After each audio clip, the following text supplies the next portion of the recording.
Hi students, and welcome to week 13 in lifespan growth and development. Wow, week 13 already. It sure is flying by, or at least I feel that way. Of course, we only go to week 16, so we really are entering into these last few weeks of the semester. So hopefully this week you can catch your breath a little bit. There's not a ton of assignments that you have. I am looking forward to I always film these videos before the end of the weekend, so I have not graded your interview with someone in late adulthood, but I really am looking forward to reading what you learned through those interviews. So this week we are still in adulthood, and we are looking really at the social world of adulthood. So the chapter starts off, and you will look at two major theories on what's going on socially in adulthood. And so you'll look at Ericsson Stages and then Maslow. And both of these names are familiar to you. We've been studying Ericsson all semester. And Maslow, we've dabbled in this course, but you should also recognize that name from general psychology. So it's a hierarchy of needs. So it really helps talk about what motivation, what's going on for adults. So then the chapter goes into personality. And so you'll have a chance to look at the big five personality trait theory, which the acronym is OCEAN. So you kind of go through and look at openness and conscientiousness, et cetera, and so forth, and really kind of see what is going on with personality in adulthood.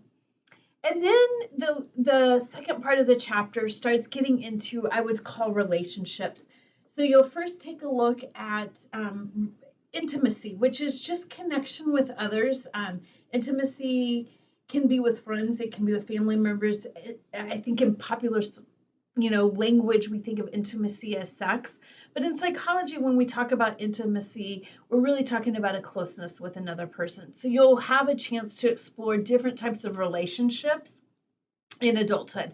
So starting off with certainly partnerships, which that is that type of intimacy, and looking at all the dynamics of romantic relationships and different partner styles that may exist, and then going into and really looking at divorce and the effects of divorce on the individuals as well as the children. So it's really some really interesting and some really good research that's been done to support some ideas of what's happening with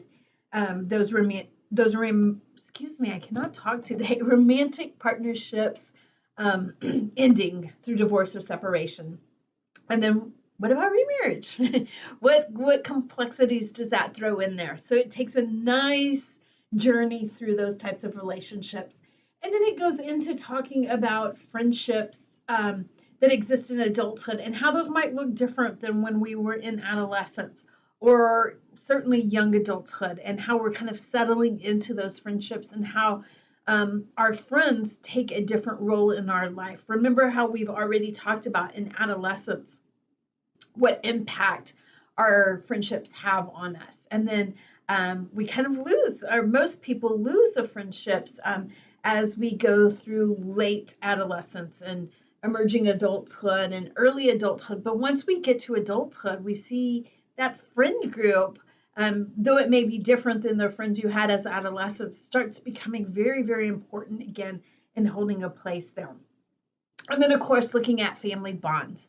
So the dynamics amongst parents who are in adulthood and their children, and looking at, in adulthood, you're talking about probably at this point, your kids are starting to leave. So the empty nest syndrome, your own parents, if they're still alive, are starting to age. And so it's called the sandwich generation, where you're caught between your own children who still need you, but now your aging parents are also needing you to drive them to doctor's appointments for their care and so forth. So that's called the sandwich generation. So that's another phenomenon that we see here in adulthood.